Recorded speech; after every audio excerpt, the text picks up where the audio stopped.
কত সৌভাগ্য আমাদের ইসলামের মতো একটা ধর্ম পেয়েছি।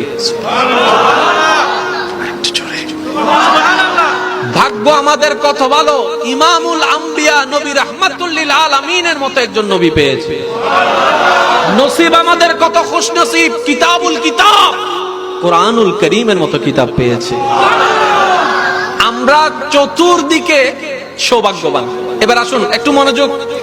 কিছুদিন আগে আমরা শুনেছি, দেখেছি মিডিয়ার মাধ্যমে, সুইডেনের মতো একটি জায়গায় অনুমতি সাপেক্ষে ইসলাম ধর্মের ধর্মীয় গ্রন্থ কোরআনকে পোড়ানো হয়েছে।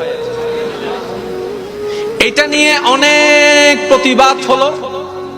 রিসেন্টলি নিউজ আসলো, ওই সুইডেন সরকার ওই বিষয়কে সমাধান করার জন্য মুসলমানের পক্ষ থেকে একজন মুসলমানকে অনুমতি দিলেন।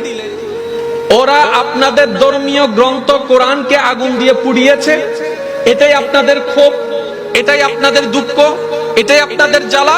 ঠিক আছে, আমরা সুইডেন সরকার আপনাদেরকে একটু সুযোগ দিলাম, আপনাদের পক্ষ থেকে যে কোনো একজন মুসলমানকে আমরা অনুমতি দিলাম, ওই মুসলমান জনসম্মুখে এসে সবার সামনে, মিডিয়ার সামনে, পুলিশের সামনে, সবার সামনে